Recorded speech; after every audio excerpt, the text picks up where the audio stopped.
Welcome to the podcast where, just like our potential, the islands are untapped. I'm Av, and did you know that the raw ingredients of a human body would cost over $156,230? Take that, Elrix. And I'm Lem, and I found out today that sharks predate the rings of Saturn. That's interesting.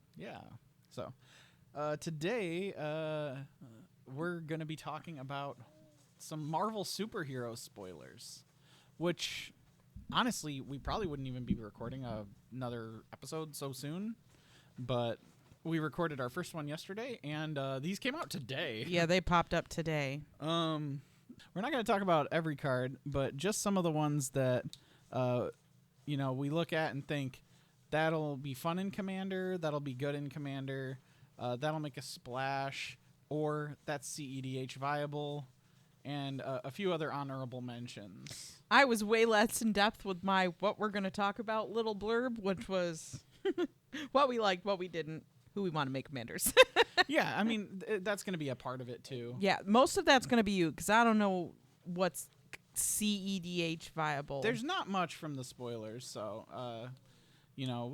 that'll probably be something towards the end, and we did go back and listen, and all the pins that we put in last podcast, we'll pick up for our next normal episode. But today's all about the Marvel superhero spoilers. Mm-hmm. And I kind of wanted to start with some honorable mentions that are probably the worst thing we could do for a podcast, which is two cards that I just think the art's really cool on. So if you're watching on YouTube, we're going to have a little picture of it. But if you're not watching on YouTube, sorry, go look up these cards because they kind of go hard. The first one is going to be Killmonger, Scourge of Wakanda. He's 2 generic, a black and a green, for a legendary human mercenary villain. He's a 3/3, and he has, when Killmonger enters, you may sacrifice another creature. When you do, destroy target non-land permanent an opponent controls. Gotta take a breath when you're reading cards anymore because there's more. As long as there are 2 or more creature cards in your graveyard, Killmonger gets +2/+1. So this is an uncommon, which is kind of crazy. And it's a very neat ability on a creature, but honestly, I don't see myself building this commander or building this deck or anything, but the picture just goes hard. Yeah, the big panther head in the background. It's so cool, and the fire on the ground, the blade pointing, it's just awesome. No, it's not exactly him. Not exactly. If it looked like Michael B. Jordan, it would also be a W in my book. Yeah, but it is a great, great card art. The next one that has an insanely cool art is Murdoch's Crusade. It is 1 white and 1 generic for a sorcery. It's just a common. It has a new ability called Teamwork 4. So Teamwork's going to be, as an additional cost to cast it, you may tap any number of creatures you control with total power X or more. So for this card, it's total power 4 or more. And this one does choose one. If this spell was cast using Teamwork, you get to choose both instead. And it's Street Justice, which is exile target creature with toughness 4 or greater, and Legal Justice, exile target enchantment with mana value 4 or greater. And it's just a picture of Matt Murdock with his glasses, and in one lens is the Daredevil taking down the Kingpin, and in the other lens is Matt Murdock, Attorney at law, winning a case. How do we know he's winning? I mean, because it looks like he's just making a case. He's winning because he's in the courtroom. And that's what he does. So, yeah, those cards, nothing too crazy special. But boy, is the art fantastic on them.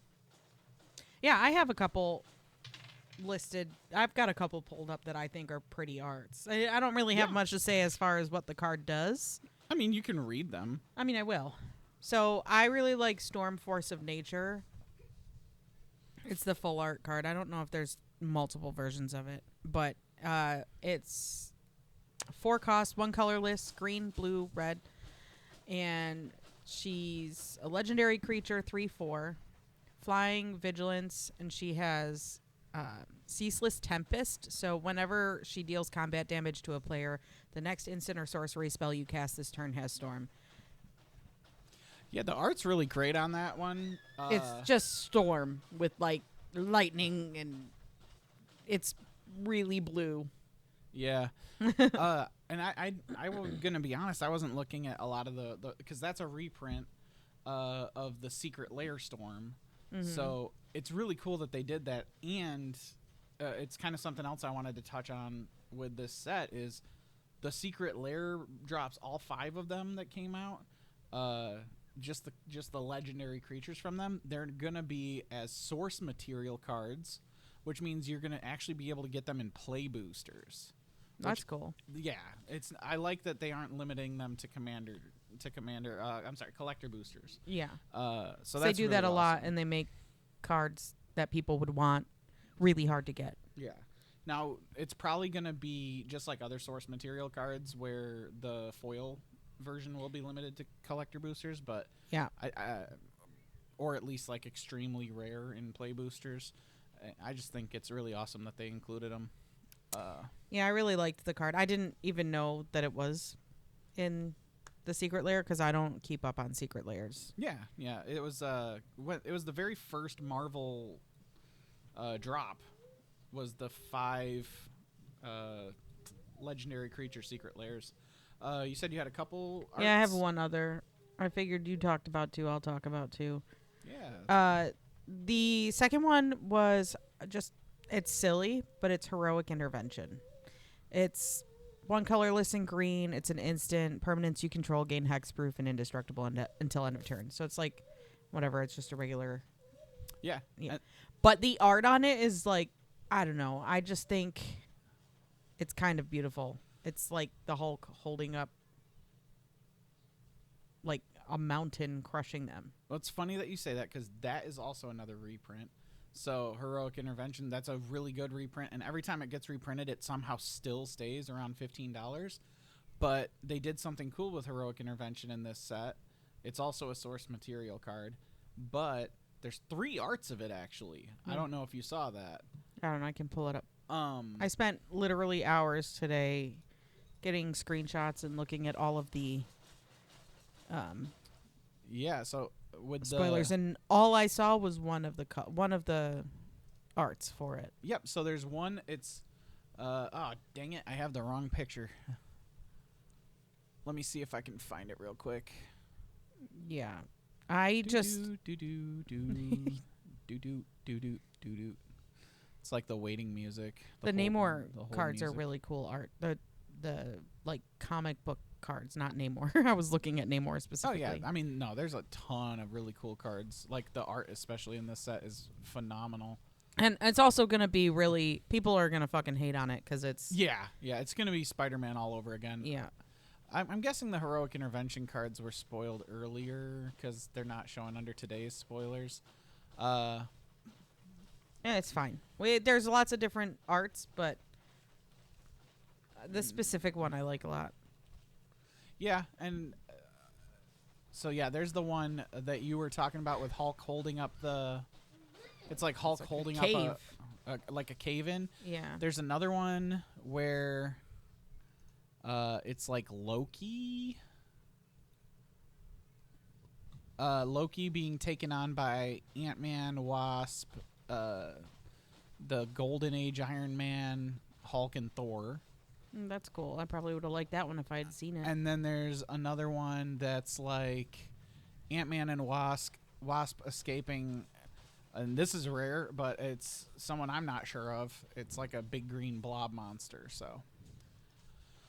But yeah, so it's cool. They did 3 different Heroic Intervention arts. Kind of nice that they did that. There's actually a lot of good reprints. We're not going to really talk about any of them in terms of playability because they already kind of exist. But when we were going through the spoilers, like looking at some of the legendary creatures especially, we did discover the most frustrating non-bow. Oh, we want to talk about that now? Yeah, I figure that's a good time because then the rest of it can just be like cards that are like viable. But yeah, we were looking through And we did encounter kind of a frustrating non-bow. It actually stems from we were talking about what cards we might want to talk about making into commanders, and I was just kind of scrolling through all of these screenshots that I have, and I was like, ooh, I like Captain Marvel. And he was like, oh, the mono white one, and I was like, no, the red white one.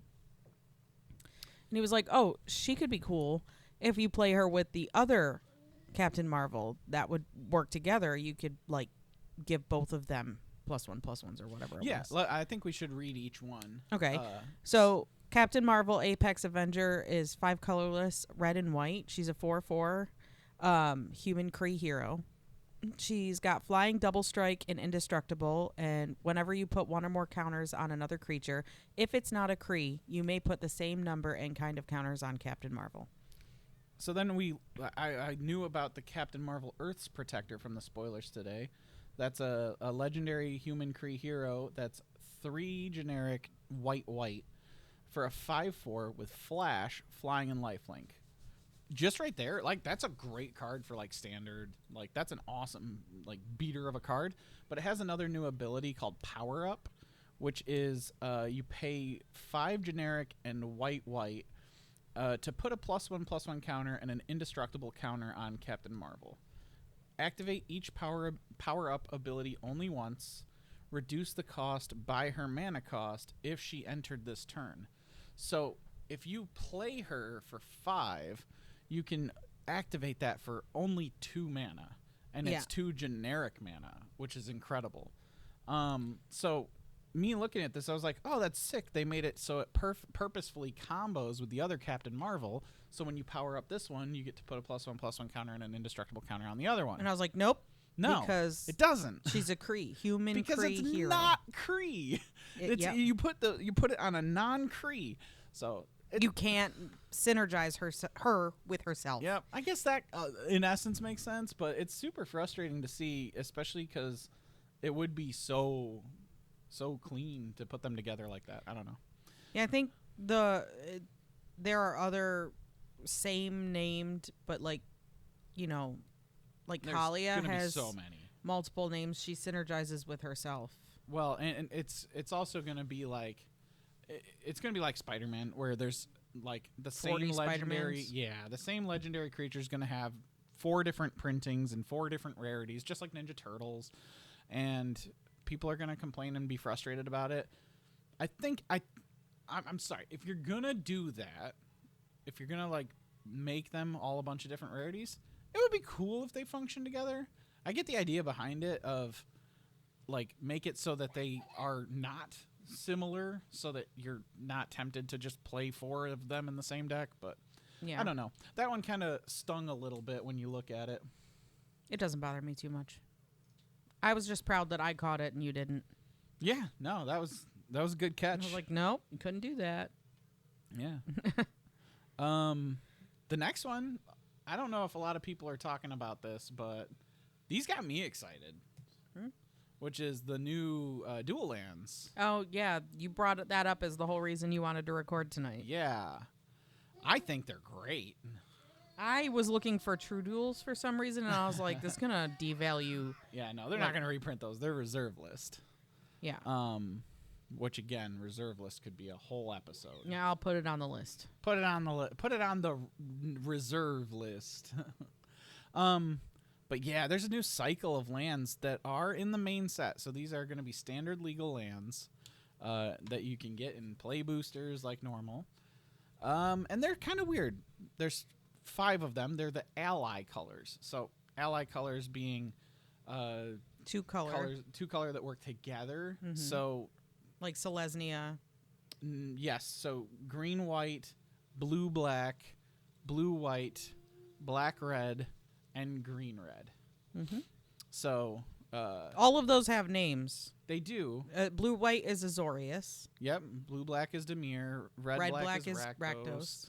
Red green is Gruul, and then she already said green white is Selesnya. Those are when you're talking about like the Ravnica guilds. Yeah, the guilds. Yep. And they actually have different terms from different planes and things like that. So That's getting into the lore of Magic the Gathering. Like, if you're into that, he can talk about that. yeah, He's into that. yeah. I've watched YouTube videos extensively about that. So if you ever want to hear a podcast that just kind of talks about lore, Lem has so much information, specifically about the fucking what is Atraxa? Oh, Phyrexian The invasion. Phyrexian invasion. Yeah. I mean, that's kind of like if you had to pick one storyline of Magic, that's the main storyline. That's kind of it. Oh.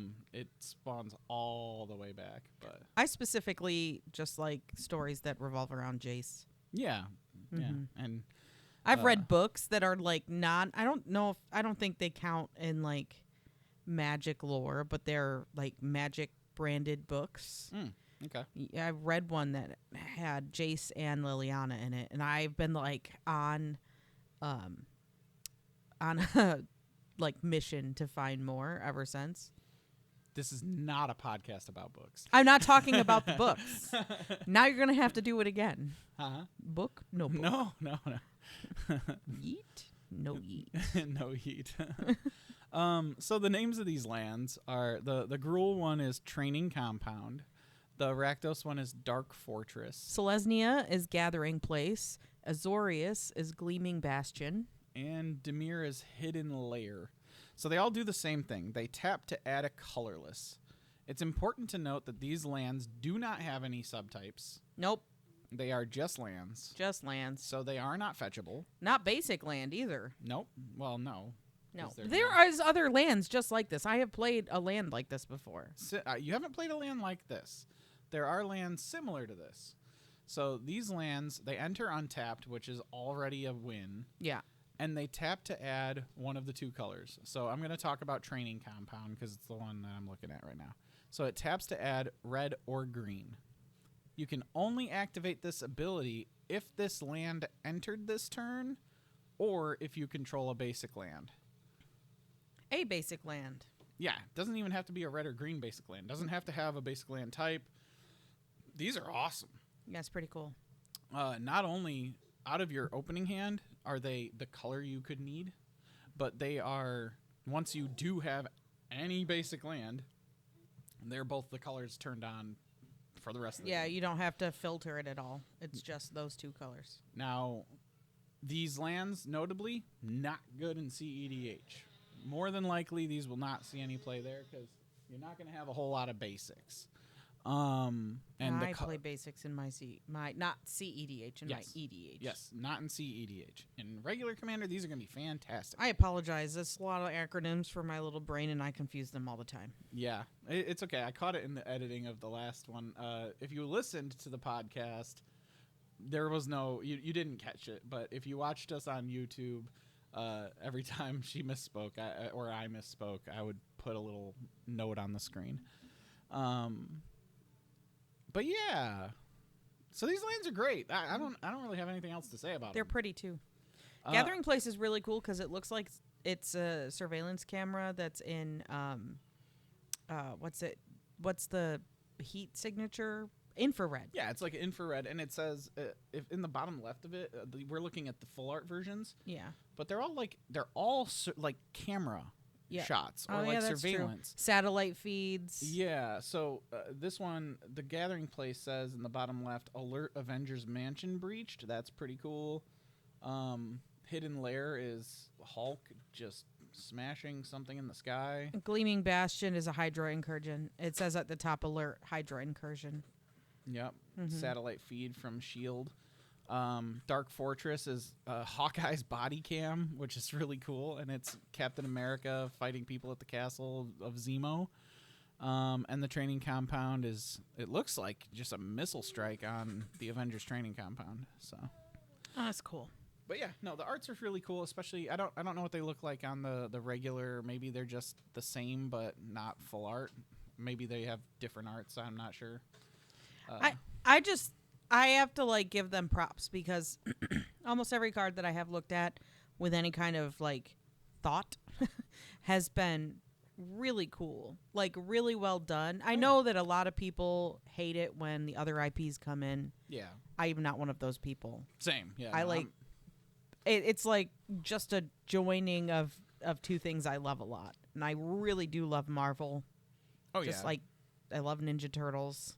We love Spider-Man. You know what I mean? So I think it's a great thing. And I think what they're doing with it is an excellent homage to the original IP. Just like what they did with the Turtles and what they did with Spider-Man and the various other ones before it. I feel like they haven't really dropped the ball. There's going to be a lot of booster fun, too, like extended arts, comic book covers, things like that. Like, it's all cool.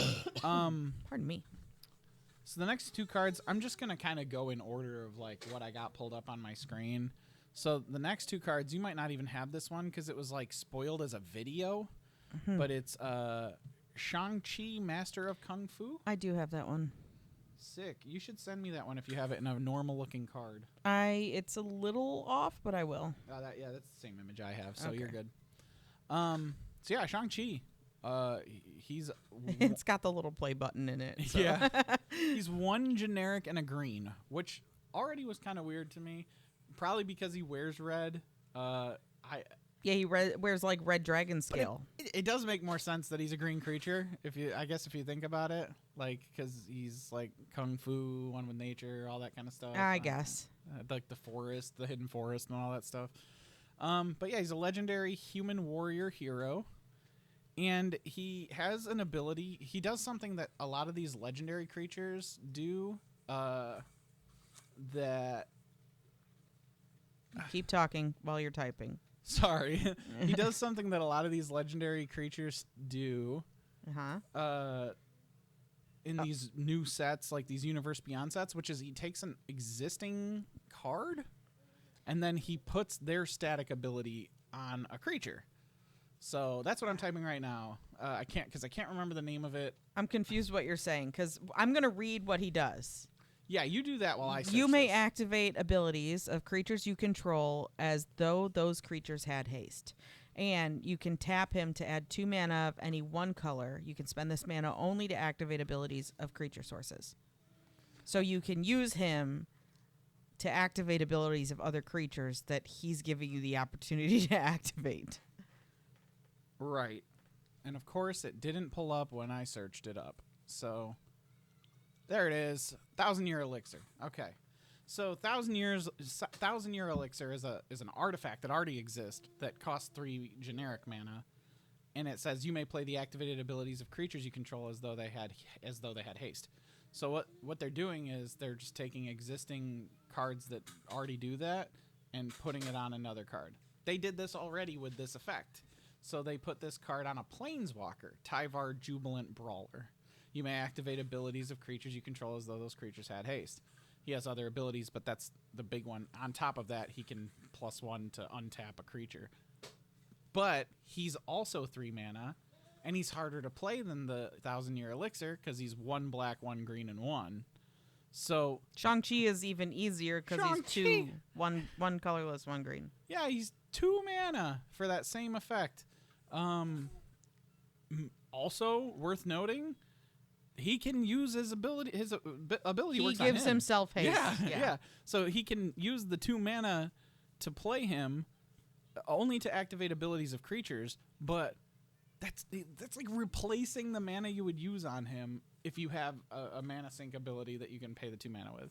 He could be really synergistic. It also it almost makes him a free creature. But something people don't think about a lot with this ability is they think about all these big abilities. Mana dorks. Yep. You can just chain mana dorks. Slap in 2 mana dorks. Yeah. 2 one-color mana dorks. Because he's green. Well, like... Or not one color, 1 cost mana Yeah, dorks. you can play him and then drop a Llanowar Elves and then drop not an play Avacyn's them, but Pilgrim. you could activate them. I'm talking about you can play him and then if you have, let's say you have 1 mana left over, play a Llanowar Elves, use that Llanowar Elves to play an Avacyn's Pilgrim, use that Avacyn's Pilgrim to play another 1-drop creature. So like right there, you're ramping so fast. So and you can do that as early as turn 2. And that's not even him having to be your commander, which he could be. Yeah, And play a mono green deck. I know I said so I was thinking of the CEDH cards for later on, but actually this could be a CEDH card. This could see play in Sisay, a Weatherlight Captain, and it could see play in like Tyam. All those cards that want Tyvar already, or they want 1,000-Year Elixir, this could go in there. So I'm just nodding like I know what he's talking about. That's okay. But yeah, good card. Yeah, And he's cool. a 2/2. And I can't really tell because the photos that we have are taken like a screenshot from a video, and it's really like color muted, but it looks like it could be really fantastic. Yeah, the art looks great. Yeah. So also, I always forget Shang-Chi's name, and I wind up calling him Ten Rings Guy, which is really disrespectful to him. sometimes I just screw up and call him Simu Liu, which That's is the his actor who actor's plays name. Yeah. But I mean, he is Shang-Chi. Like I'm just like Ten Rings Guy, you know, Yep. that guy whose dad was the Ten Rings Guy, and then he got the 10 rings from him. Yep. But didn't call himself 10 Rings. I don't. This isn't a Marvel podcast. No, it's not. But it kind of is. It kind of is this episode. Cool. Yeah, the next card that I think we'll see play in probably like bracket 3 or 4. I don't think it'll be good enough to see play in bracket 5. Don't turn away from the microphone. Sorry, he's distracting me. He's just playing. But I don't think he'll see enough play in like bracket 5, but definitely like in bracket 3 and 4, because there's a lot of things this guy can do, and it's Iron Man Bleeding Edge. And this was one of the cards that was spoiled on a comic book a while back. So I actually saw this one before today on Reddit. He is a 5-mana 3/5 that's 3 generic and 2 blue. He's a legendary artifact creature human hero. He has flying and a static ability of whenever you cast an artifact spell, you may copy it. Except the copy isn't legendary. Do this only once each turn. The copy becomes a token. This allows you to play the same card twice. Yeah, pretty much. It has to be an artifact spell, notably. So Artifact creatures are still spells, right? Artifact creatures are spells, yeah. So people were trying to think of like different things you could do with this, but there's some real broken things you can do with this. My comment on that Reddit thread was I like italicized the second word, but I did the 2 rings, because you can just make a non-legendary copy of the 1 ring. Yeah.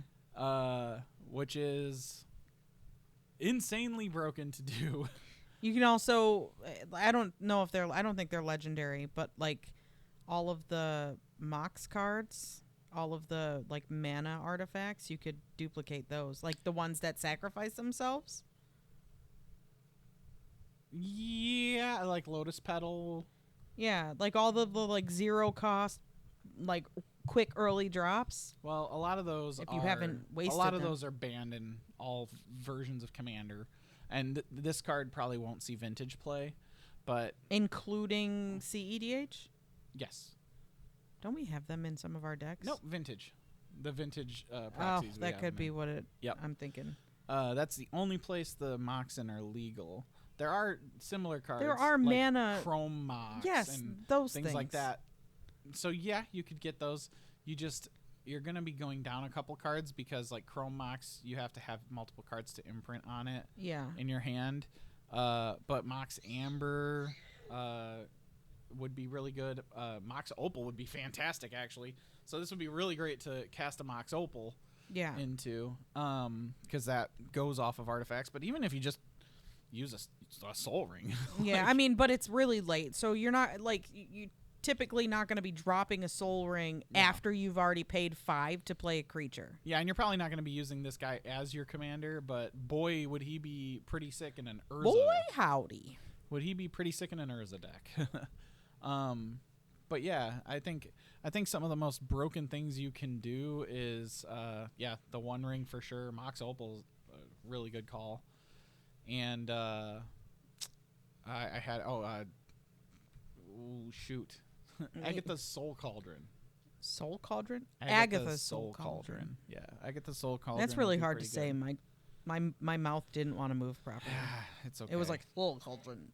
yeah, having a second non-legendary copy of that card, so that you can in one turn exile 2 creatures and have multiple abilities stack up on a creature, would be pretty good.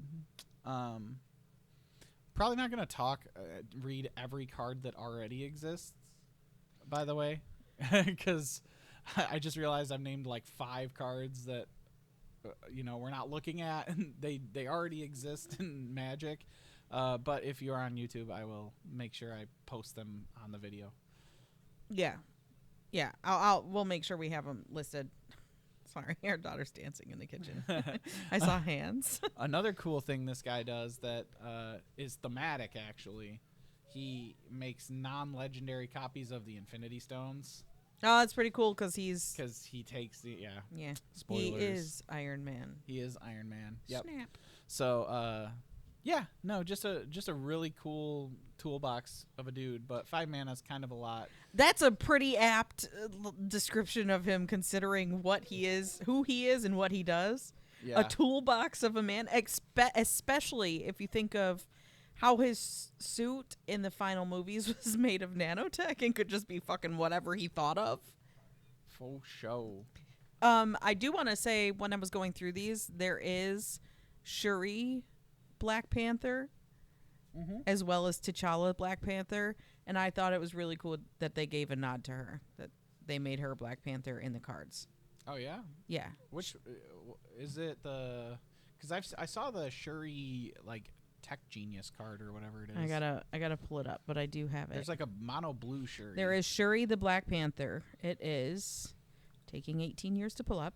It is Selesnya colors, so green white, 1 green, 1 white. 2/3 legendary creature, lifelink. When Shuri attacks, draw a card if you control 3 or more artifacts. Then, if you control 6 or more artifacts, creatures you control get +2/+2 until end of turn. I just liked the nod to the fact that she became the Black Panther in the MCU after Chadwick Boseman's death. Yeah. No, that's awesome. You saying that made me look through and see the King T'Challa flip card. That's pretty sick. The one thing my spoiler set didn't give me are the backs. So if it's a flip card, I can only see the front. Does it have a mana cost in the bottom left corner? I don't know, because I don't have King T'Challa. No, I'm talking about the Shuri one. No. Okay. Well, the King T'Challa one does. It's a 3 mana, 1 white and 1 blue. 3/2 legendary creature, human noble hero with flash. Whenever a player draws their second card each turn, you draw a card. So he's got built-in Fairy Mastermind, which is nice. We like some fairies. And then you can either play him on his backside for 6 mana, 4 generic, a white and a blue, or on his front side you can pay that cost to transform him into King T'Challa as a sorcery. Transform King T'Challa into this creature as a sorcery. And the backside is Black Panther Hope Enduring. Really cool artwork.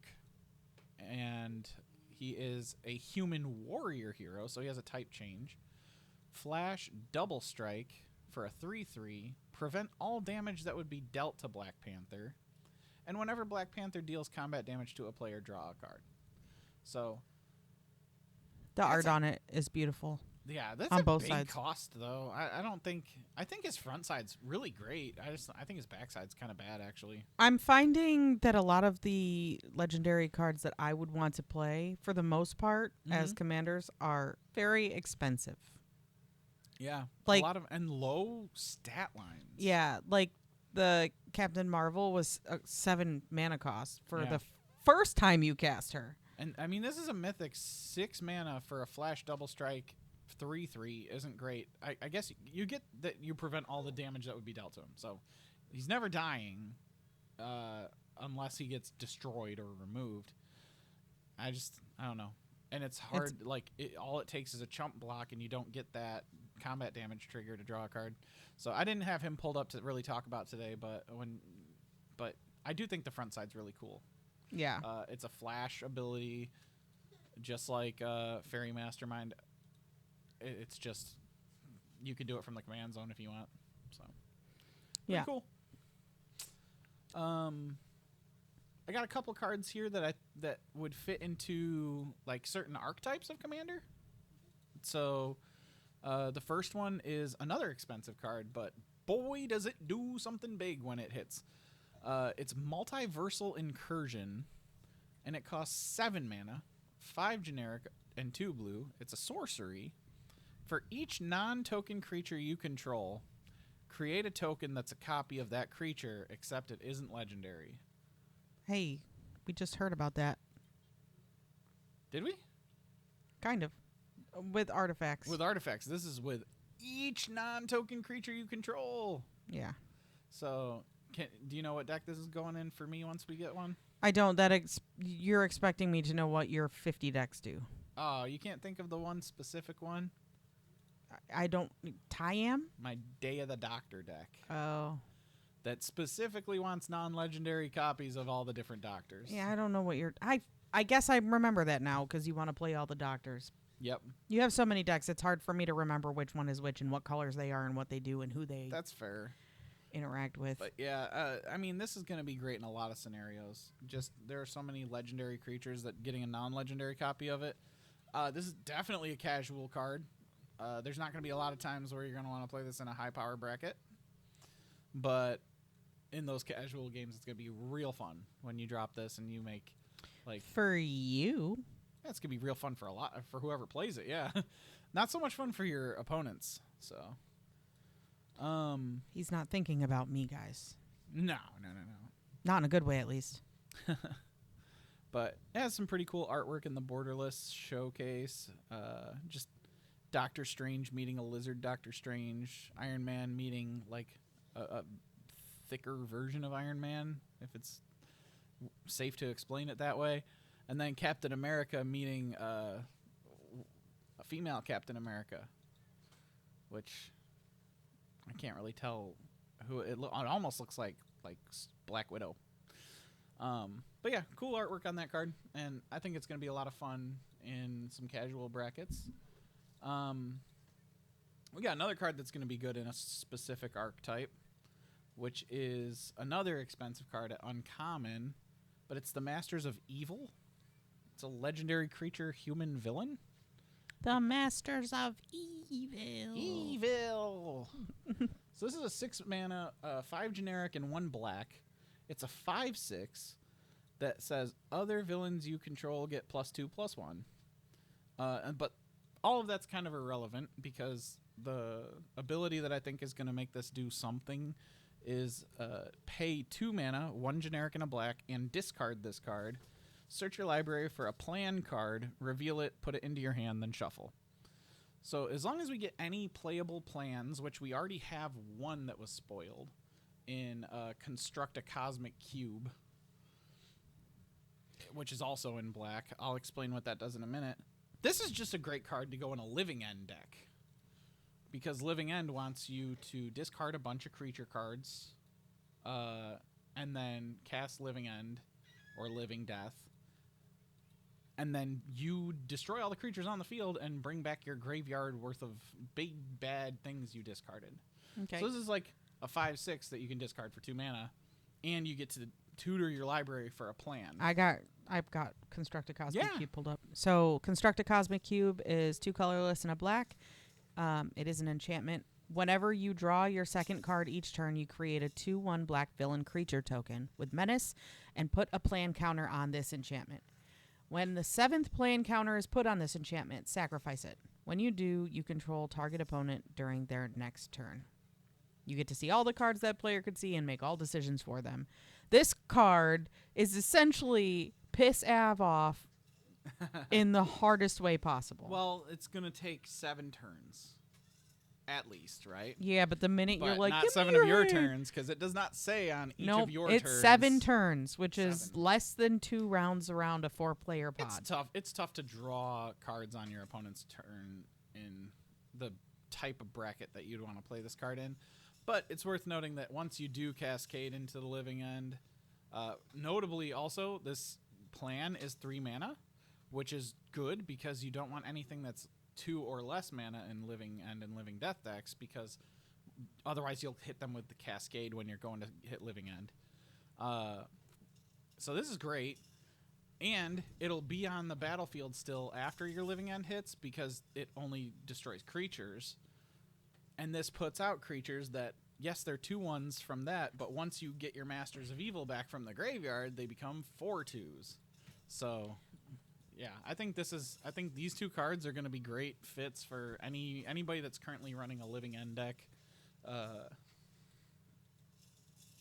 There's another plan that's been spoiled. Ooh. It's called Doom Reign Supreme. It's 1 colorless, 1 black.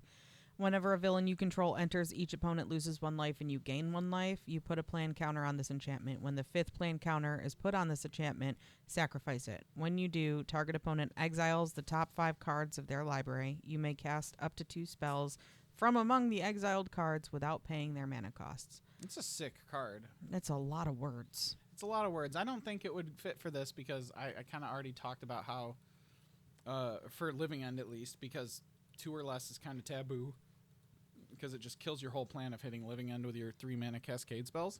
I know, you just said that only 1 had been spoiled, and I saw a second one. No, that's good. Currently scrolling through the rest of the cards that I have that have been spoiled to see if there's any more. But I think even if you only have that other one, the Cosmic Cube, this is a auto include in those kind of decks. Do you want to talk about the next card I have in mind? What is it? It's one I'm real excited about. It's Secret Invasion. Let me pull it up, because I don't know what you're talking about before you talk about it. No, you're good. Because this is probably one of my favorite cards in terms of interaction. And not only is it awesome on theme, but it's awesome what it does. When you think of similar enchantment-based removal, like Oblivion Ring and Banishing Light and those things. But this is blue, so... Yeah, it's a 3 CMC, 1 colorless, 2 blue enchantment. Enchant creature you control. When this aura enters, exile up to 1 target creature other than the enchanted creature until this aurora leaves the battlefield. Enchanted creature becomes a copy of that creature until this aurora leaves the battlefield. Enchanted creature has ward 2. You said Aurora both times. Aura. I was hearing myself, so I had to take the headphones off because I felt like I was gonna be slowing. You know the that one game. That one game where you listen, and you're like, you just start stuttering because you can't think. Yep. So this is unique, right? So like some of the other enchantment-based removal, you just play it and it exiles something until it leaves the battlefield. This you put on one of your creatures. So it does have a little bit of a downside that you have to have a creature first. But the upside is insane. Because not only does it just protect your creature with Ward 2, but it does the removal, it exiles your opponent's creature, and your creature becomes a copy of it. So this could just straight up nullify, get rid of your opponent's Blightsteel Colossus and turn your 1/1 into a Blightsteel Colossus with Ward 2. And now you went from being dead next turn to killing them next turn. Or I guess beating them in the game. I probably shouldn't say the K word. K word, I guess. I don't know. I don't care. But I say it a lot in my others because you the do books. a lot of murder books. But yeah, this card's sick. I don't do a lot of murder books. I'm literally I'm talking about a series of books in which humanity has been put in a dungeon and forced to unalive each other. So it's not really my fault. Listen, this is not about books, guys. It should be. This is not about books. I can do books. But yeah, it's a sick card, and it's based around the Skrull invasion. The artwork's super cool. It's a bunch of Skrull Avengers. Yeah, I'm just hyped about this card. I saw this one, and I was like, we got to talk about it. Cool. Let's see. What else we got here? Yeah, what else do you have? I have this card, Armor Wars. But did you know that the 10 rings is an actual card? Yes, it is, and it's terrible. Oh. It would be good against Winter, wouldn't it? No. No, it wouldn't. Because Winter would override the maximum hand size with a minimum You're getting hand size. into something that is way too deep called layers. And layers are the worst part of Magic the Gathering. And that's all I'm going to say on it. I've listened to a podcast that you forced me to listen to about layers. If it's a part of the game, it's not technically way too deep because it exists. And now I want to know. All right. Would Winter prevail? I see. Do you want the actual answer to that? I wouldn't ask if I didn't. I don't want a 45-minute answer. Make it succinct. It depends. Okay. On That's what? that exactly. It depends. On what? On the state of the board, on timing restrictions, on what layer hits first, on who was there first. So if Winter was on the field first and then you play the 10 rings, your hand size is 10, but everybody else's is reduced. Okay, so that's not that difficult to understand. If the 10 rings was there first and Winter hits next, It negates 10 rings. Then it negates 10 rings. But let's say then you flicker your 10 rings or make a copy of it. Now your hand size is back to 10 because it came out and went back in. Yeah, and there. That makes sense. That's not that difficult. Do people have a hard time understanding that? Well, that's hand size modifiers is one of the easier type of interactions to explain when you're talking about layers. That kind of stuff makes me realize not many people who play Magic the Gathering have played the game Flux. That's a good point. Yeah, Flux is much more layers. Yeah, but layers in Magic do get kind of wonky, especially when you get into like Deadpool and copying certain aspects of a card, but not all the aspects of a card, and I guess stats and colors and all that stuff. It's I guess I don't understand that because at the same time, I don't think I've ever encountered a problem where that's had to be addressed in a game. Yeah, and a lot of times you won't, but Commander did a lot for Magic the Gathering because now instead of it being a 1 versus 1 thing, there's 4 people playing things that have state-based effects and have static effects and all those things. So layers were developed for 1v1 as a kind of just in case, and you didn't encounter them a whole lot, but boy howdy do you encounter them a lot in Commander. I think that's the second time this episode we've said boy howdy. I've said boy like 4 times. I've said boy howdy and you said boy howdy. And now it's been said 3 more times. That's going to be the name of this episode. Boy howdy. Marvels is in MTG. Boy howdy, yes. Okay. Sorry. Oh, Sorry, I got distracted by the 10 rings. Keep going. Anyway, so yeah, Armor Wars. So Armor Wars is a saga, which is an enchantment that doesn't really stick around. So it costs 4 mana, 2 generic, a blue and a red. As it enters and after your draw step, add a lore counter. And once it has 3 lore counters on it, you sacrifice it. Chapter 1 is you may draw a card for each artifact you control. If you do, each opponent draws a card. Yeah, that's pretty much all I care about on this. We like card draw. Like, that's so... In an artifact deck, that's a lot of cards. What did you say last episode? Drawing cards wins you games? Drawing cards wins you games. And yes, you're doing a little bit of group hugging and giving all your opponents 1 card, but if you have 10 artifacts on the field and you draw 1 and you draw 10, they each draw 1, this is going to feel like a bomb card. The second chapter is artifact spells you cast this turn cost 1 colorless less to cast. That's great. It's nothing like the first ability. Mm-hmm. I love this card. I'll read the third ability, then explain like why this card's so great in my opinion. The third chapter is this saga deals X damage to target opponent, where X is the greatest mana value among artifacts you control. That's pretty good. But honestly, the best part of this card is that the bomb, in my opinion, is the first ability by far. So it's not something you have to wait 3 turns for, or like play something that gives your enchantments read ahead or anything like that. This is just you play it and you get immediate value, and then the other effects that happen on the next 2 turns are kind of cool. You don't see that a lot with sagas. No, you don't. I feel like a lot of sagas are very... They almost feel like that sound is exactly how I feel most of the time when I have a saga. Yeah, I mean, they feel more like enchantment planeswalkers usually, where you're building up to the ultimate. Yeah, This but you're feels- lucky if you even get the time or chance to build up to that. You have to like really focus on it because it takes generally over time. Typically, I keep putting superlatives in front of what I'm trying to say. Over time, it takes a lot more mana to play to get to what you actually want out of that card. Yeah. To me, a player that's like play card, play enchantment, go boom. I can't. My brain's like, don't have time for that. Don't care about it. So when I play them, I'm like, we're on one. That's where we're gonna be. Unless I ain't got anything else. Yeah. If there's nothing else for me to do, that enchantment, that saga might go up.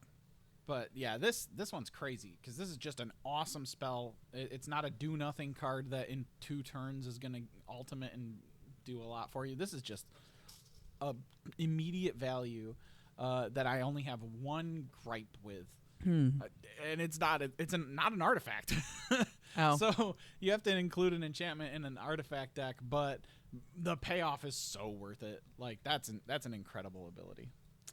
Can I talk about something that gave me a little bit of pause? And it might be a hot take. You might have other opinions. Yeah, sure. I'm sorry. I keep throwing. You had plans for this, and I could just keep talking about random things that popped into my head as I was looking through all these cards. As long as we don't go too far over our hour. We're at 51 minutes right now. We're almost there though. Okay.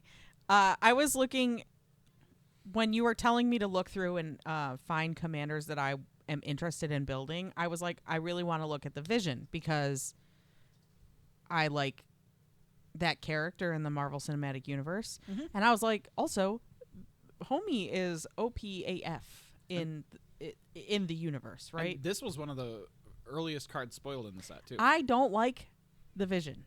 I think it's not good. And but I'm not.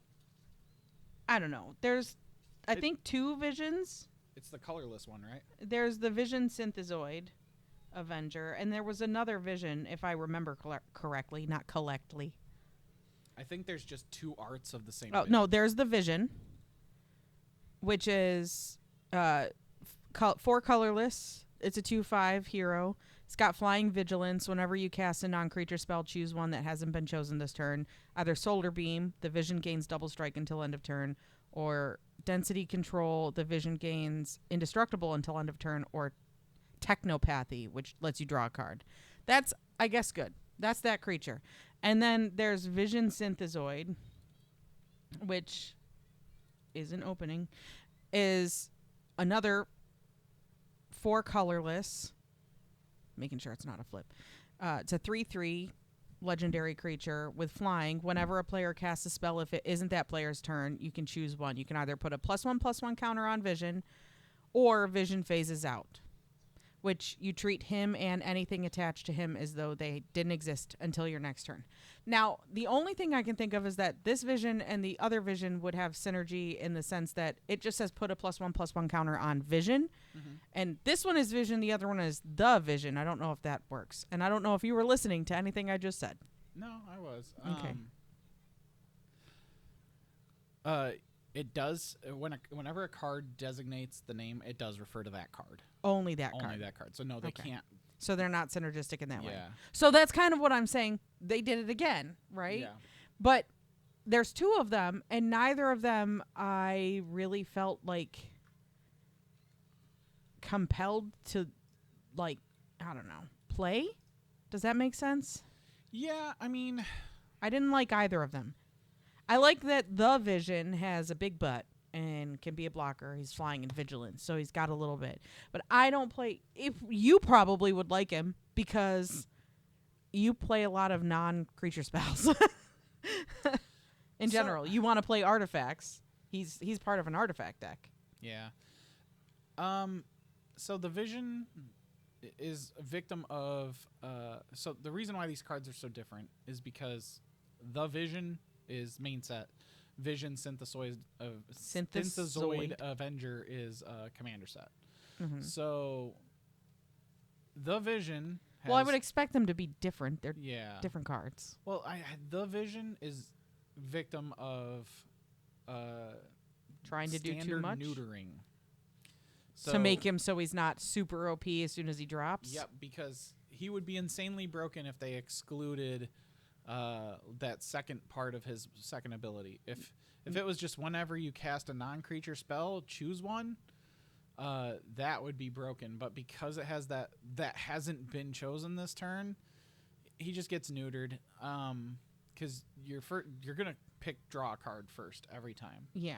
So every non-creature spell you cast, the first non-creature spell you cast, each turn. That means you can only use it cantrips. 3 times theoretically. Yeah, and you can only use the ability in total 3 times. Yeah, because you can't pick them twice. So You're probably gonna be picking the double strike mode. So yeah, but double strike doesn't. What is it? Stack? Isn't that what the term is? No, but you can't. You can't double pick strike. it. Double strike. Yeah, but you couldn't do that anyway because you can only choose it that mode once. Right. So you're I probably guess- gonna go draw a card first, and then double strike if you play a second non-creature spell, and then the last one you're gonna care about is indestructible. Some notable things with this card is he defends himself because if anyone tries to spot remove him, any non-creature spell you cast in response can give him indestructible. That's if So- you can cast something in response. Yeah, if you can't cast a non-creature spell. So he's cool. He's got some perks, but the 2/5 is a little weird. The vigilance is huge. Yeah, that's the only thing I truly. I said it last episode, and I'll say it again. I love flying, so Yeah. But this is more than likely just a standard card. And probably not going to see too much play in standard. So I'm because glad. of the neutering. I'm glad that my brain was thinking right when I was reading these. I was like, I don't feel like either. Like, I know Vision Synthezoid is made for Commander. I Mhm. still don't love it. That one's kind of weird because if that one had some of the Vision's abilities on it, that would be a Yeah, much like he better doesn't card. have Vigilance. I wish he had Vigilance. Yeah, I don't know if I just butchered that word. I feel like I did.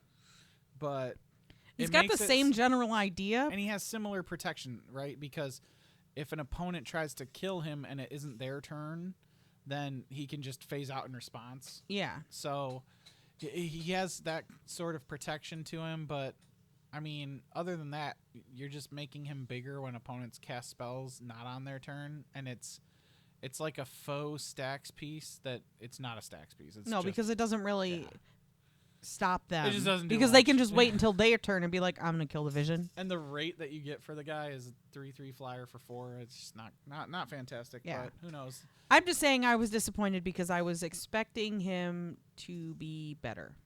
Yeah, I could see the Vision seeing play in Commander because it's each turn, not each of your turns again. So you get 4 turns in a round. Mm-hmm. So I mean, just cantripping with non-creature spells on your opponent's turn is always going to be a nice thing. And a cantrip, for those of you who don't know, is when a spell adds draw a card. Stay closer to the mic if you want to be louder. Oh, yeah, that's fine. You're just sitting But- back. But yeah, some of the stuff we'll be wrong about. We'll see how it shows up. I don't know. I don't know. Don't expect me to be right about anything most of the time. I'm just giving my wild ass opinions over here. The next card I have is something we've not really seen before. Maybe we've seen it like once or twice, but not in this impact. And it's Mjolnir Hammer of Thor. That was fun typing its name. It's a legendary artifact equipment. It costs 4 mana. It costs Thor mana. Thor mana. 3 generic and a red. When it enters, it deals 4 damage to up to 1 target creature. So that makes sense. Boom. Hammer lands. Creature die. Hopefully. Then it doubles all damage equipped creature would deal. And it has a weird equip ability, which is equip worthy for 1 generic. A creature is considered worthy if it's a legendary non-villain that's red and or white. So it can only be equipped in a red-white situation. Or to a creature that is red or is white. Even if they're not legendary. Even if they have to be legendary. Okay. Even if they're... But even if they have other colors. Yeah, it just So- has to have red or white in its color. Red and or white. Color So, identity. Notably, Cloud from the Final Fantasy Commander decks would love this Just card. slap Mjolnir on a cloud. Yep. Not So- a cloud on Cloud. cloud. Jeepers But creepers. this card, 3 lines of text was not enough for this enchantment. Artifact. And it has another ability, which is pay 3 mana, 2 generic and a red, and discard this card from your hand, and it deals 2 damage to each creature. So this is a modal card. Just like chucking the hammer around, slapping some bitches up. Yeah, so this is a modal card that you can either play it for 4, deal 4 damage, and have an equipment that lingers, or you can pay 3 and discard it from your hand, and it turns it into a spell like a Pyroclasm that just deals 2 damage to each creature. And I think that the flexibility of this is going to make it see play in a decent amount of equipment decks. I've actually been listening to a lot of podcasts lately that talk about how outdated equipment is. Like, if you're playing equipment in any bracket, You're fucked. It's probably bad. I have equipment, and it's not bad equipment in a lot of my decks. The problem is I don't know how to divvy that equipment up, and I slap it all on the same person. But it's not even like that's not even the biggest issue. The biggest issue with equipment is you play it and it does nothing. It's a card you play that does nothing, and then you have to pay again to equip it to something. Not always. But then this is some of the arguments that people have made that I've listened to is Mithril Coat.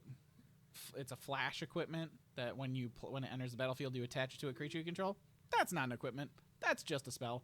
That's a spell that lets you keep the effect at the end of it. Or Living Weapon. There are other ones that flash in Yeah, and a give bunch. bonuses.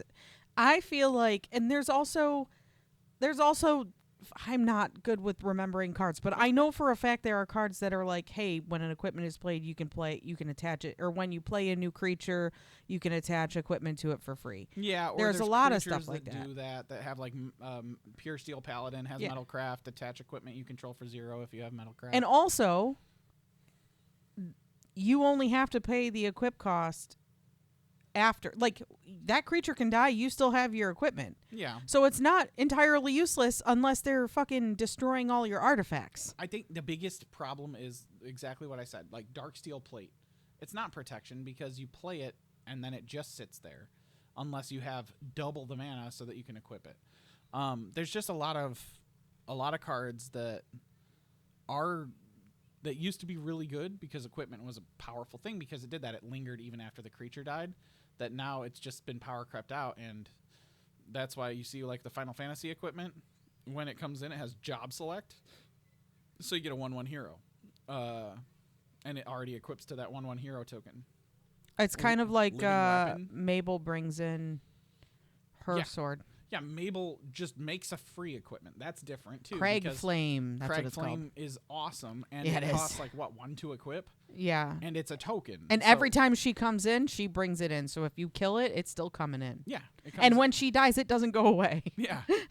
And then, so I think we're just in a world where equipment is bad unless equipment does multiple things. And this is the first time we've really seen an equipment that's also like a board wipe. So I just think it's cool. I think it will see some play. Potentially a board wipe.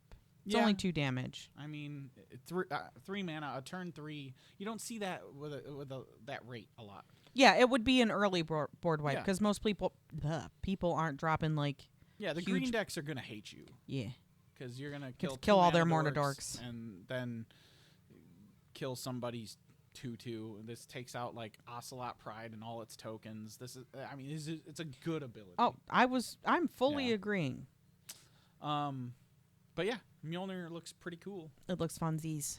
I don't play a lot of red decks because for the longest time, Lem and I would go to FNM and people would be playing mono red burn decks. RDW, baby. Red deck wins. And he would get so mad at the end of the night. He would be like, it's just a cop out. They're playing it because they can't play real decks. He would say that because they have no brain and they need to just be like, play one red burn person. They have math brain. That's what it is. They have math brain. I got 4 more cards. I have 1 more card to talk about. So we can talk about 3 of yours and then we'll talk about mine and then yours. Yeah, or 2 of mine, 1 of yours, 2 of mine. Unfortunately, one of these is actually it's 2 cards in 1 because it's another flip card. It's Tony Stark. That's the whole name. It's Tony Stark. He's a legendary creature, human artificer hero, for 1 generic and 1 blue, and he's a 1/3. He has pay 1 colorless, tap him, or pay 1 generic, tap him. Look at the top 4 cards of your library. You may reveal an artifact card from among them and put it into your hand. Put the rest on the bottom of your library in a random order. So this guy does a bunch of cool things. He's small. He's 2 mana. He looks at cards, gives you cards, even if they're just artifacts. That's awesome. And then you can pay 6 mana, 4 generic, a blue and a red, to transform him as a sorcery. Or you can pay that mana cost, 4 generic, a blue and a red, to play his backside, which that notably also means he's not a mono blue commander. To play his ass. Yeah. Sorry, you said backside. My brain thought butt. That means he's not a mono blue commander. He's an Izzet commander. And on the backside, he is a legendary artifact creature human hero, the Invincible Iron Man. That's a 5/5 with flying and haste. And at the beginning of combat on your turn, you may put an artifact card from your hand onto the battlefield. If it's an equipment, attach it to the Invincible Iron Man. So, again, doing things for equipment because they obviously need a boost. But I don't know if you're playing this as an equipment commander. I think you're just putting big, dumb artifacts into play that you find with Tony along the way. Because... Tony. You know... I'm going to say it. Boy, howdy. Would it be really cool to drop a Mycosynth Golem off of this ability, and then now all of your artifacts have affinity for artifacts, or all your cards have affinity for artifacts, and then you drop another card that makes all your cards artifacts. It's just, there's just a lot of cool, fun artifact synergies you can do with this guy, and he has a cheap commander version on the front side that can just get you cards to set up for when you have enough mana for the backside. I think he's gonna be a lot of fun. I do gotta say, I think his art, at least the Tony Stark side, is fun because Robert Downey Jr. is so much Tony Stark and Iron Man that they actually made him look like that. A little bit. And in a lot of the other cards, they don't necessarily look like the people who played them. He does look quite different if you zoom in as far as I'm zooming in. His hair is a little more ragged. His facial hair is a little different. His cheekbones are a little thinner. He looks like Iron Man after he'd spent no nights sleeping and inventing. I think the issue is they made Robert Downey Jr. just look so much like Tony Stark. It could be, and I mean, that's good. He was. Yeah. We're not talking about movies or books, so we're just not a book or movie podcast. I think we could segue into books. This is not a book podcast. I'm holding up the big red X. I've been trying to get him on my book podcast. He won't do it. Yeah, I would have to read. Just staple You could just do what I do and sit and let me talk at you. Staple 300 magic cards together, call it a book. But yeah, I think this card's gonna be cool. I think he's gonna be a cool commander. I think he might be cool enough to fit in the 99. But I'm just hyped on him. That's all. The next one, the next 3 I have are all gonna be like cards that I think are CEDH viable. Oh, then maybe I talk about mine because I don't have anything to say about CEDH. That's fine. I have two. I have one other thing I want to bring up. I didn't know that Storm was ever Queen of Wakanda. Okay. I just saw that card while I was scrolling through fixing the cropping that I've done. So that's fun. There is a card, Storm, Queen of Wakanda. I'm not going to read what she does because I'm not actually going to talk about her. Okay.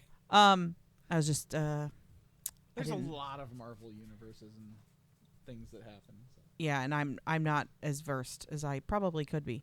I am super excited for Atuma, Atlantean Warlord, and I know that's silly because he's 2 colorless and 2 blue. He's just a straight mono blue, but he's a merfolk, and I think that he would be fun for a merfolk commander. I like me some tribal decks or whatever they're called now. They're not called tribal anymore. Yeah. Did you read all of what he does? Other merfolk you control get +1/+1, and whenever one or more merfolk you control attack a player, you draw a card. Yeah, I think he's gonna be solid, but I will see your Atuma and raise you a Namor. I read Namor too, but I don't know. I just really liked it. Is Namor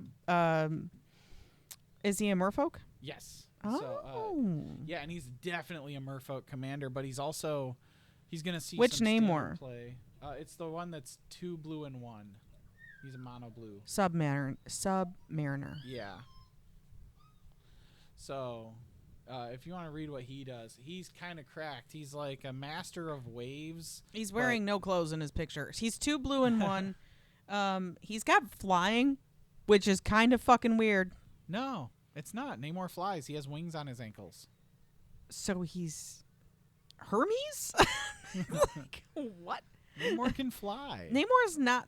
Anyway, his power is equal to the number of merfolk you control, and whenever you cast a non-creature spell with 1 or more blue mana symbols in its mana cost, create that many 1/1 blue merfolk creature tokens. That's broken. It's crazy, right? And his toughness is 4. Yeah. He's star in 4. Star 4. He's crazy. I like him too.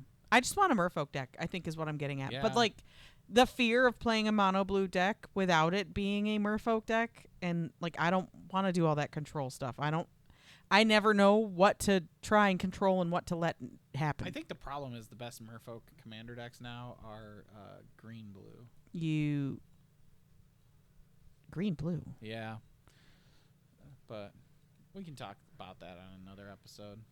I can't tell if you're cutting out or if my headphones are cutting out. Uh-oh. Hopefully it's not me. Maybe it's because my air conditioning kicked on over here. Maybe.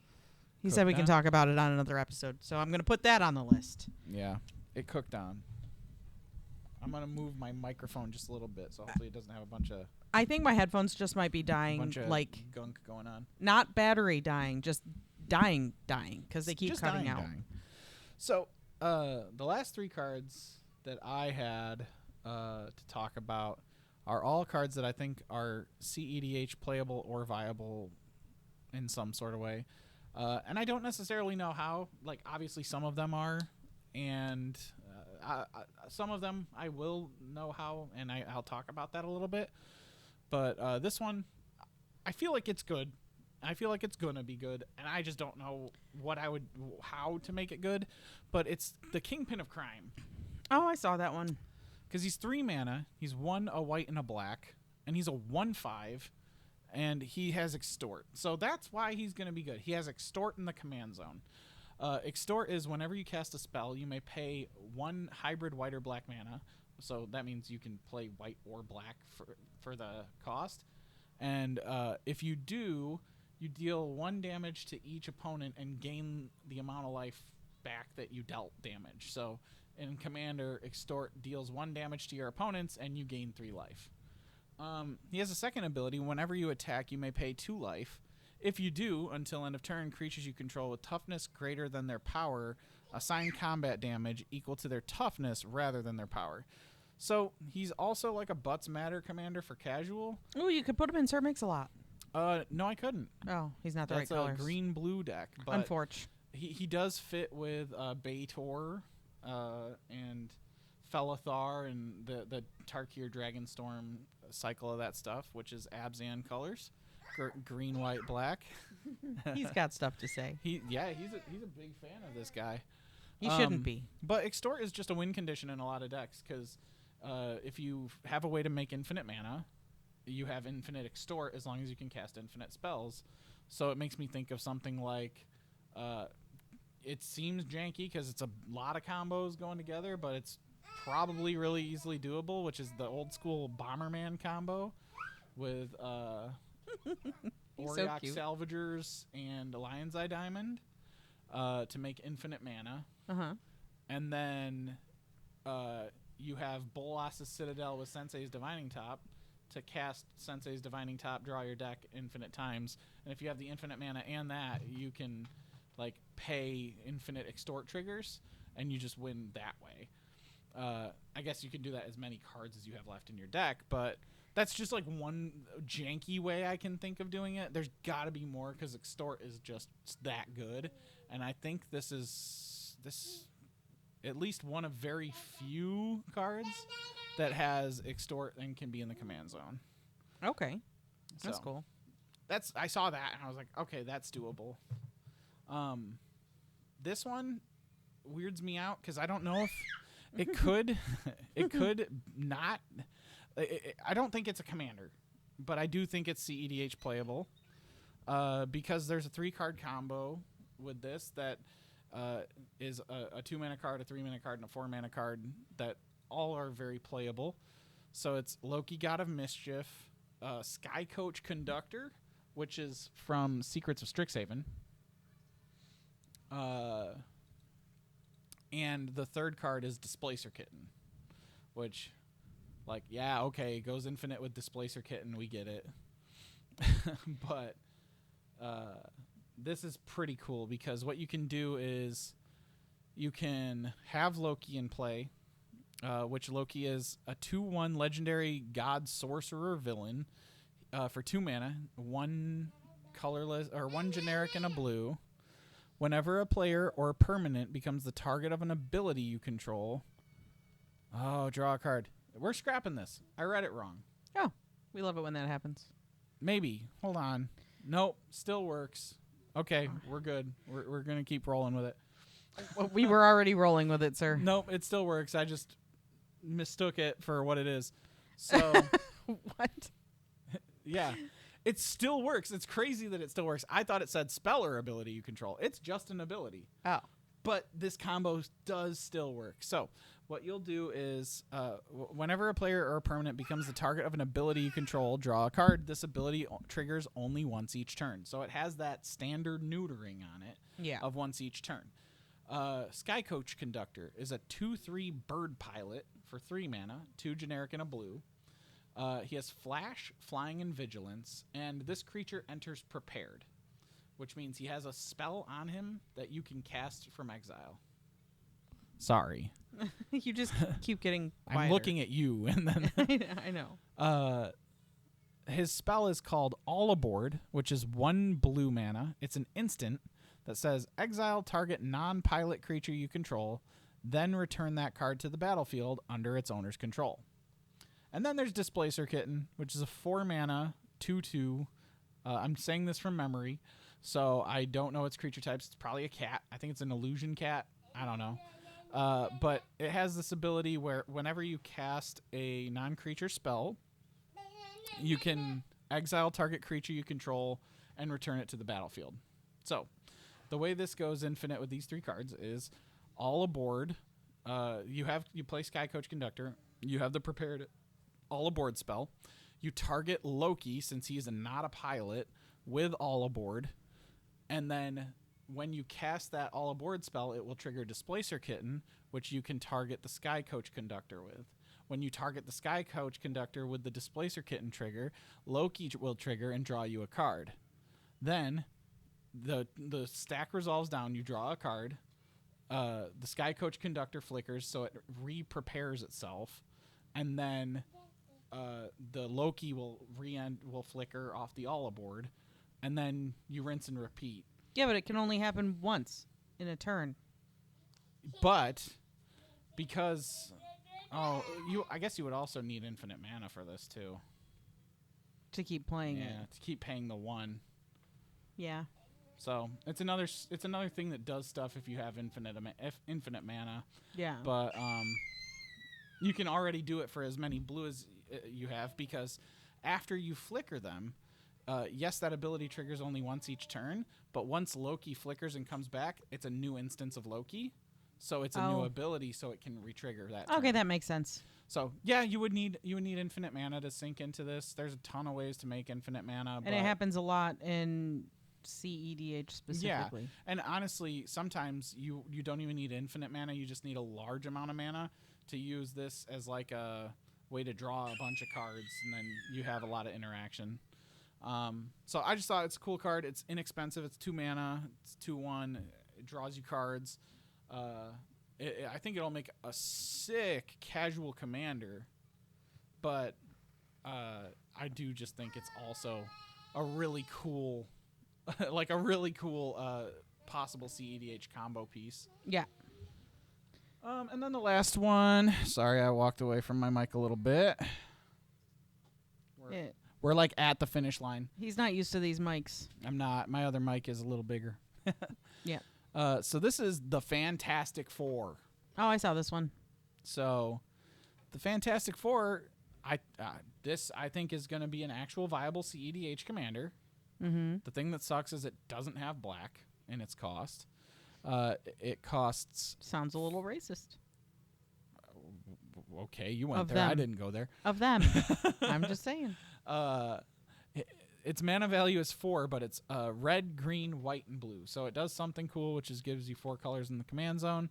Probably never playing this card for its value, but whenever the Fantastic Four enter, and whenever you cast a spell with power, toughness, or mana value 4, choose one that hasn't been chosen this turn. So you create a 0/4 colorless wall creature token with Defender, or you can do the Fantastic Four deals 3 damage to each opponent, or you can do put 2 +1/+1 counters on target creature, or you can draw a card. And it's a 4/4. Yeah, he knows what's going on. He does. Do you know how this card wins in CEDH? Nope. Come on, Atraxa player. Hold on. Let me pull it up again. Because without reading it, I'm not gonna fucking be able to tell you anything. But also, I really don't think I'm going to get it, because I'm me. And also, there are a lot of cards in this set that start with the. There are a lot. So whenever he enters, and whenever you cast a spell, you choose one that hasn't been chosen. Yep. You're a big Atraxa player in CEDH, so you should know this one. My CEDH Atraxa is Cascade. No, you're thinking of something else. No, I'm not. Yeah, you are. You're She's thinking of Sliver. no. Am I? Yeah. I am. You're thinking of First Sliver, which, oddly enough, was a CEDH deck that did this same thing. I guess I have no idea. Well, it wins games. Well, clearly, Atraxa wins games. Yeah. What does she do? I can't even remember right now. I feel like I am living on a different planet. Cam and Dylan would be so sad right now. They would. Food Chain wins games. I don't play Food Chain either. In Atraxa. I That's don't. the win condition in Atraxa. Well, I've never used it. I've used Thassa's Oracle Demonic Consultation. Yep. So Atraxa and First Sliver were CEDH decks that won off Food Chain. But the Fantastic Four can win with Food Chain. So Food Chain, classic I don't combo. even know what Food Chain does. It's an enchantment. It costs 3, a green and 2 generic. You can exile a creature you control to add X mana, where X is 1 more than its mana cost to your mana pool, but you can only use that mana to cast creature spells. So you either get Mist Hollow Griffin, Eternal Scourge, or Squee the Immortal, and you exile them. So with Squee, he costs 3 mana. You exile him, and then you add 4 red mana. And then you use 3 of that red mana because Squee says you can cast him from your graveyard or from exile. Same with Mist Hollow Griffin that can be cast from exile, and Eternal Scourge that can be cast from exile. You cast it, and then you net 1 mana every time you do that. So it's infinite mana. You just get infinite creature mana. And then the thing about it that works really well is, yes, you're doing red mana, but once you have 1 billion red mana, then you can make 1 billion green mana. Then you can make 1 billion white mana. Then you can make 1 billion blue mana. And now you've played the Fantastic Four from the command zone and exiled itself infinite amount of times. And every time you enter the battlefield with it, you deal 3 damage to each opponent. Oh. So I think Food Chain has too many words on it, and that's why my brain can't comprehend it. that's okay. But Food Chain wins games. It's not great in CEDH, but this is a good color combo for it. And Cam and Dylan would be very sad at you why? for saying Food Chain is not great in CEDH. It's not, and it's not right now. Food And Chain wins games. yeah, it's a meme. It's not great in CEDH right now, but there are a few cards that could be Food Chain commanders, and I think the 4-color ones are kind of slept on. I do think Aragorn could probably be a decent one, but this is also one that in a pinch is, draws you a card, because you don't have to just do the 3 damage when you play it. Once you get the Food Chain combo going, you can win that way. But it's also got red, so you got Underworld Breach, Brainstorm because of the blue. Underworld Breach, Brain Freeze. And there's a lot of CEDH combos you can win with in those colors. But yeah, it's just a food chain commander with 4 colors on it. So Cool. I'm sure someone's gonna make that deck. Probably. Maybe you. Maybe me. Probably not. Maybe. You never know. You'll get But- bored one day. Yeah. Is that all the cards you have to address? Yeah, that's all the cards I had Okay. from the new set, and I'm just really excited about it. I saw some of them, and I was like, we got to talk about it. I know we just recorded last night, and We're gonna this try one's and gonna take much longer to edit. we're gonna try and give you guys a podcast at least once a week. Yeah. Our son is chatty. You're just gonna have to get used to him in the background. Yeah. I can't make it stop. Yeah, he doesn't like that we just called him Chatty. But He's not even 2 years old. There is no shushing a small baby, but he's just yelling. Go pick him up.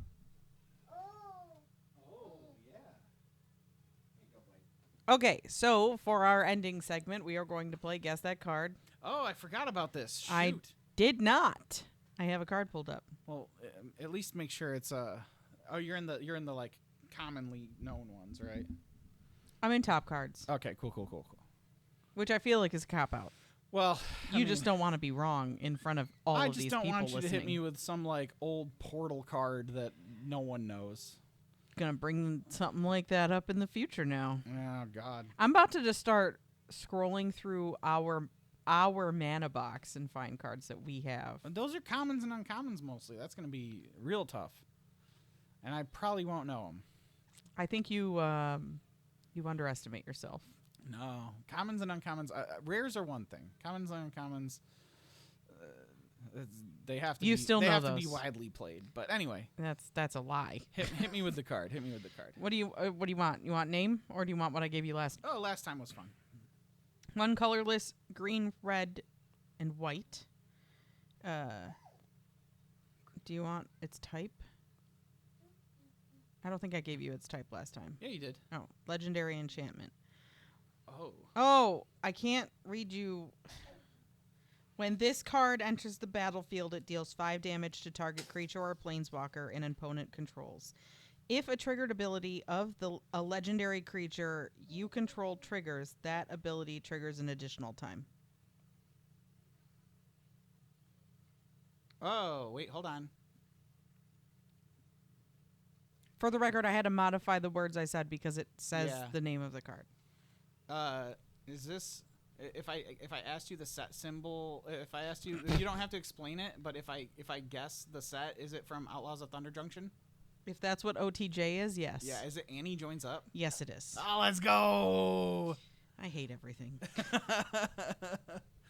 Oh. I scrolled so far to find one that wasn't at the top. I had no idea until the second part of that, because I was like, oh, I think that's one of the joins up, and I had to think about it because not all of them are 3 colors. So that was a good one. That was a tough one.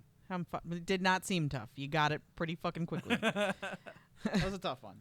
Well, thanks for joining us. Sorry we went a little over on our time, but we hope you enjoyed.